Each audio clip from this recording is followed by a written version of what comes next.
Nasraga bo'limga o'tganimizdan so'ng kanal degan bo'lim bor.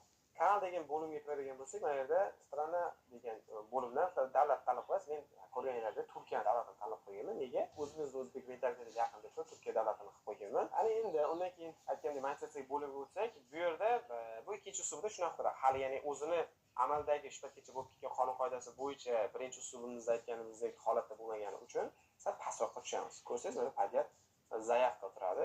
Shuni runkani bossak mana bunaqa holat ochiladi. Birinchi etap, ikkinchi etap, ikkinchi, uchinchi qadam. Xuddi shunaqa ochiladi. Siz agar pulni soatda bajarib, 1000 ta obunachini yig'adigan bo'lsangiz, xuddi shu etap ochiladi. Endi nachatni bosamiz. Shu yerdan eslatma qilib o'tib qo'yaman.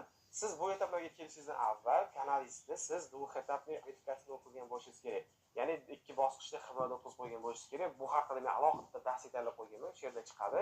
Bu videoni oxirigacha ko'rib bo'lgandan so'ng esa videoni oxiriga qo'yib qo'yaman. Bemalol kirib o'sha videoni ko'rib, birinchi o'sha shartlarni bajarib olishingiz kerak. Keyin esa videoni shu joydan davom ettirsangiz ham bo'ladi. Ana endi nachat degan knopkani bossak, bu yerda o'zini qonun qoidalari haqida aytadi. Erinmas o'qib chiqishingizni tavsiya qilaman. Siz YouTube sohasiga qiziqadigan bo'lsangiz, bu yerga deganlar uchun esa biz davom etib ketaveramiz.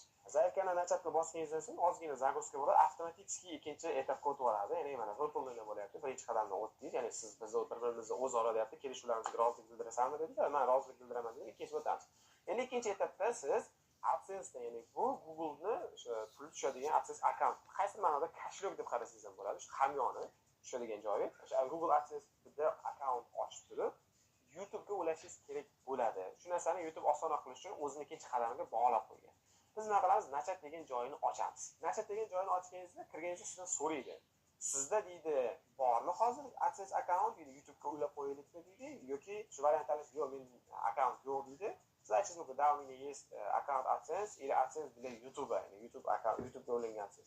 Men aytishim mumkin, yo'q, menda AdSense akkaunt yo'q, odatda ko'pchilikda bo'lmaydi. Men shu narsani ko'rsatib beraman. Bor bo'lsa, buni qila olgan odam o'sha oson ulab qo'yaveradi. Shuni просто connect qilib qo'yasiz, bir-biriga ulab qo'yasiz. Ko'pchilikga standart tushadigan so'z ikkinchisi o'tamiz va продолжить bo'limini bosamiz. Продолжить bo'lmasa YouTube'dan chiqib ketadi, sizga Google'ga olib o'tib qo'yadi. Google'da endi siz Gmail'ingizni tanladingiz. Qaysi Gmail'ingni o'tasangiz, men o'zimda Gmail'ni kiritib qo'yaman. Использовать этот аккаунт degan bo'lim chiqadi. Men endi oldin bundan ro'yxatdan o'tib yurganim va ko'p AdSense ishlaganim uchun menga tayyor bunaqa holatni olib chiqib ko'rsatib beryapti. Men nima qilaman? O'zi tayyor ma'lumotlarim meni Google akkauntimda, boshqa AdSense'larda bo'lgancha o'zi kiritib beryapti. Agar sizda bo'lmasa, siz quyidagi shablonga ko'ra kiritishingiz kerak bo'ladi. Misol uchun, davlat tanlaysiz, O'zbekistonda bo'lasiz, chasovli poyezd bor, ya'ni qaysi vaqt oralig'idagi hudud bu, ya'ni PTM 5 dedi, shunaqa yoziladi. Ya'ni 5 soat oldin normal standart hisoblanmagandan, GTM deyiladi, +5 ni tanlaysiz.